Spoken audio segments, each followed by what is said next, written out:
नमस्कार दोस्तों, जंगली रिएक्शन में आपका स्वागत है। मैं हूं अजय और मैं हरदीप। तो दोस्तों, आज जो वीडियो हम आप लोगों के साथ देखने वाले हैं, मतलब क्या नॉलेज वाली वीडियो है। पृथ्वी पर डायनासोर कैसे ख़त्म हुए थे और कैसे इंसान की उत्पत्ति हुई थी, मतलब बहुत ही जानने वाली बातें हैं ये। तो दोस्तों, पहले देखते हैं वीडियो और बाद में देंगे अपना रिव्यू। तो करते हैं वीडियो स्टार्ट। 3, 2, 1। एक समय में हमारी दुनिया में डायनासोर का राज था। वे चलते थे जहां हम चल रहे हैं, इसी हवा में सांसें ली, इसी धरती पर लड़ाइयां लड़ी। इन दैत्याकार बड़े विचित्र डायनासोर ने करीब 14 करोड़ सालों तक इस धरती पर राज किया।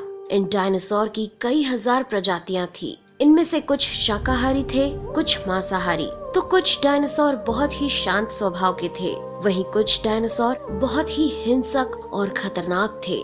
ये उस समय के सबसे सफल जीव थे। लेकिन फिर अचानक ऐसा क्या हुआ? आखिर वह कौन सी घटना थी जिसने इनका नामो निशान ही मिटा दिया?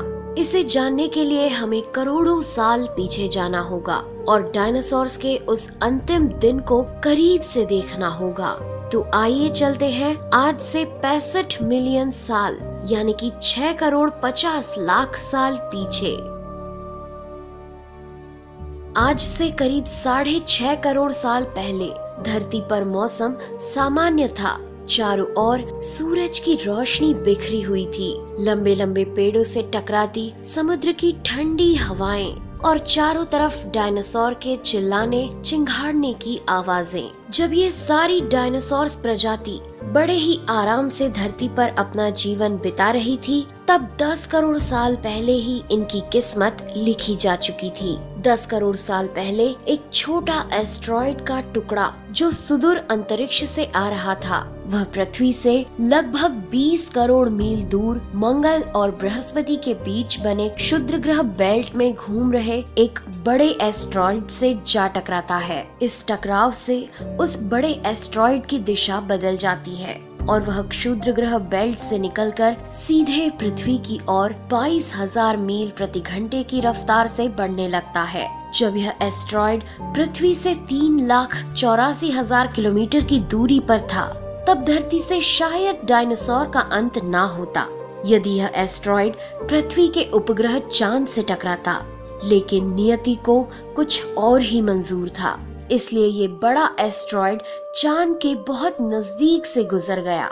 40 किलोमीटर के व्यास वाला 2 ट्रिलियन मेट्रिक टन का ये एस्ट्रॉइड प्रत्येक सेकंड के साथ साथ धरती के करीब बढ़ता जा रहा था। ये एस्ट्रॉइड जब पृथ्वी के वातावरण के संपर्क में आया तो इसकी रफ्तार एकाएक 70,000 किलोमीटर प्रति घंटा हो गई। पृथ्वी के वायुमंडल में घुसते ही घर्षण की वजह से ये एक भयानक आग के गोले में बदल गया। ये इतनी रफ्तार से धरती की ओर बढ़ रहा था कि सिर्फ 4 मिनट में इसने अटलांटिक ओशियन को पार कर लिया। इसकी चमक इतनी अधिक थी कि धरती पर टकराने से पहले ही हजारों जीव आग के इस दहकते गोले को देखकर पूरी तरह अंधे हो चुके थे। ये जीव उस उल्का को देख नहीं पा रहे थे, लेकिन वह उसकी भयानक गर्मी को महसूस कर रहे थे। कुछ ही क्षण में ये एस्ट्रॉइड मेक्सिको की खाड़ी के पास जमीन से टकराता है और लगभग 35,000 डिग्री सेल्सियस की ऊर्जा वाला एक भयंकर विस्फोट होता है।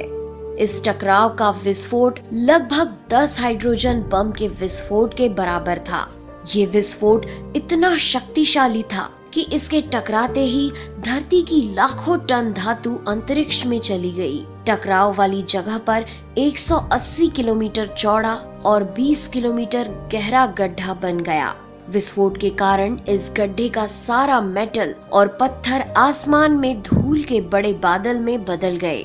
16 मिनट 40 सेकंड बाद जमीनी टकराव की वजह से धरती के अंदर चारों ओर 11.1 तीव्रता की भूकंपीय तरंगे उठने लगी।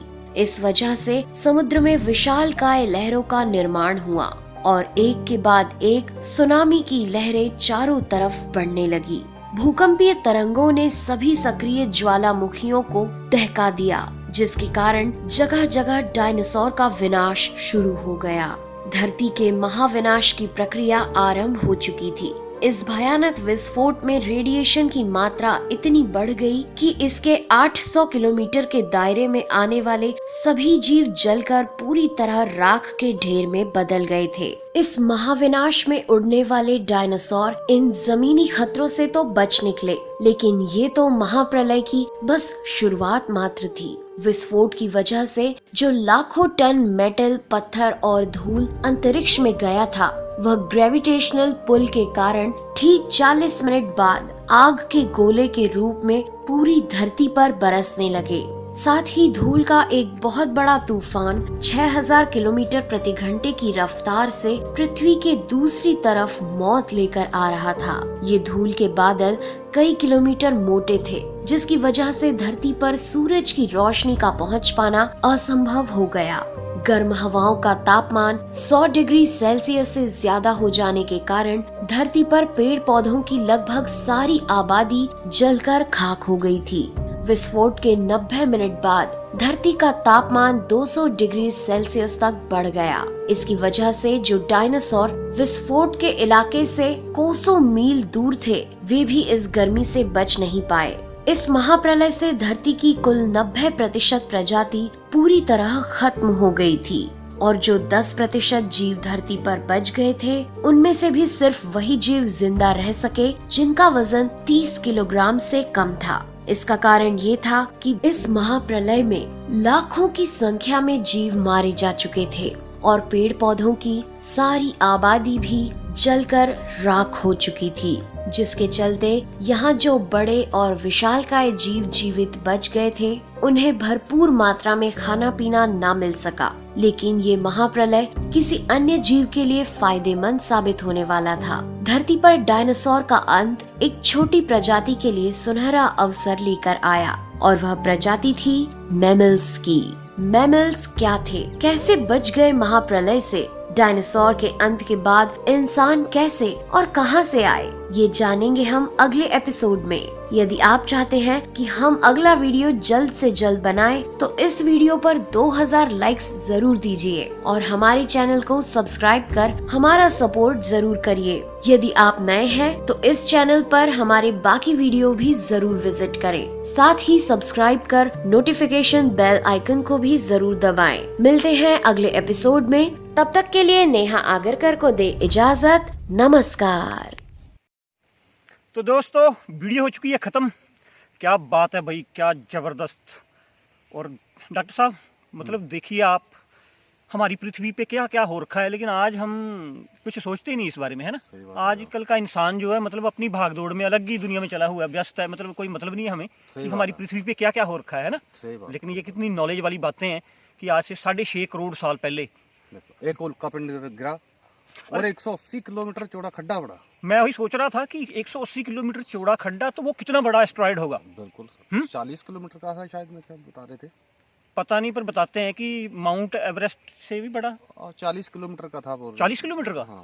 भाई 40 किलोमीटर का कोई इतना बड़ा पत्थर आके पृथ्वी से टकराएगा तो भाई अच्छा हुआ कि ओ चल होना ही था, मतलब वो तो लिखा हुआ था कि आज से मतलब 10 करोड़ साल पहले ही वो अपनी दिशा भटक गया था और मतलब तभी तो इंसान की उत्पत्ति होनी थी, मतलब ये होना था, तभी तो इंसान ने आना था। सही बात है ना। ये अगर मतलब जो जानवर जहाँ पे रह रहे थे, अगर वो होते फिर इंसान पैदा नहीं हो सकता ना।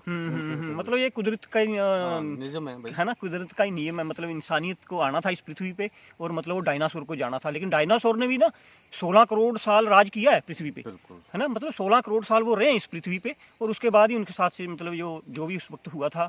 लेकिन बाकी आज हम याद करते हैं उन बातों को, तो मतलब मैं सोचता हूँ यार, अगर आज कुछ हो जाए ऐसा, क्योंकि पीछे जी है ना, अभी 4 साल पहले मेरे ख्याल 2016 में शायद एक अमुआ नाम का एक एस्टेरॉयड हमारी पृथ्वी से मतलब पता नहीं कुछ दूरी से गुजरा, 66 लाख किलोमीटर दूर से गुजरा था, जबकि मतलब आसमान में 66 लाख की दूरी कोई दूरी नहीं होती, है ना। 66 लाख कुछ भी नहीं है, लेकिन मतलब आप देख लीजिए, अगर कुछ ऐसा टकरा जाए, वो अगर वही टकरा जाता ना, वो है मैं बोल रहा था ना माउंट एवरेस्ट, तो अमुआ है ना जो, वो मतलब माउंट एवरेस्ट जितना बड़ा है, यानी कि 9-10 किलोमीटर का एस्टेरॉयड है।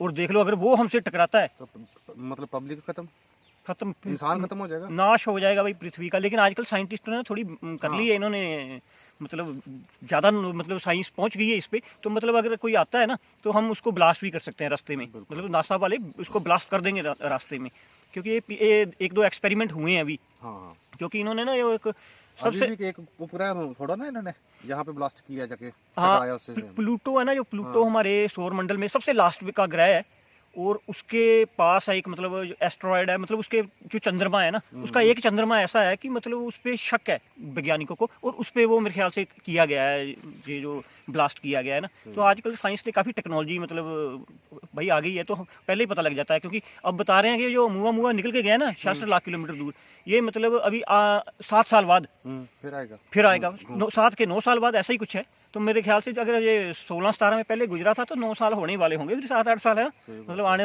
वाले 1-2 सालों में फिर वो हमारी पृथ्वी के पास से गुजरेगा। भाई बड़ा खतरे वाली घंटी है ये इंसानियत के लिए, कोई भी आगे गिर गया ना तो हमारा काम तमाम है। लेकिन है सब कुछ खत्म, नष्ट, तबाह हो जाएगा जहाँ पे। मतलब देख लेना तो जिससे इस वीडियो में बताया गया है कि ऐसा टकराने से मतलब वो ऐसी प्लेटें हिलेंगी कि सारे ज्वालामुखी मतलब अपने आप ही एक्टिव हो जाएंगे, और समुद्र में सुनामी आएगी। तो देख लो कितने मतलब देश समुद्र के किनारे ही तो हैं। और डायनासोर इतना बड़ा जानवर होकर नहीं बच सका था इंसान। अरे हम तो है ही कीड़े मकोड़े चूहे की तरह। अरे हमारा तो मतलब पूछो ही मत, पता नहीं कहाँ कितने किलोमीटर दूर होगा तो तब भी इधर काम हो जाएगा। सही बात है यार। पर खैर जो भी था, मतलब ये हिस्ट्री है, हिस्ट्री एक हमारी। लेकिन और मज़ा आता है ऐसी हिस्ट्री देखने का, मतलब इंसान हम कैसे इस दुनिया पे आए, और आज हम देख वीडियो पे बातें कर रहे हैं, मतलब कितनी तरक्की कर चुका है इंसान, मतलब उस है ना आज से मतलब हमारी जो इंसानियत को आई हुई भी शायद 20-25 लाख साल पहले की, मतलब जो भी रिकॉर्ड है ना, 25 या 27 लाख पुराने रिकॉर्ड हैं कि जब हम जंगल से निकले हैं और फैलना शुरू हुए हैं पूरी पृथ्वी पे। और आज मतलब हम निकले, हम पूरे अफ्रीका से ही हैं वैसे, क्योंकि अफ्रीका से ही वो हुआ था, जो भी इंसानियत शुरू हुई थी ना, मानवता, वो पूरी अफ्रीका से शुरू हुई थी। तो ठीक है दोस्तों, वीडियो बहुत नॉलेजेबल थी, मज़ा आया वीडियो देखने का। और जो दोस्त नए हैं चैनल पे, वो चैनल को जरूर सब्सक्राइब कीजिएगा और बेल आइकन को भी प्रेस कीजिएगा, ताकि हमारी हर आने वाली वीडियो का नोटिफिकेशन आपको मिलता रहेगा, और ऐसी नॉलेजेबल वीडियो हम आपके लिए लाते रहेंगे। तो ठीक है दोस्तों, मिलेंगे नेक्स्ट वीडियो में, तब तक के लिए जय हिंद, जय Bharat, and thanks for watching.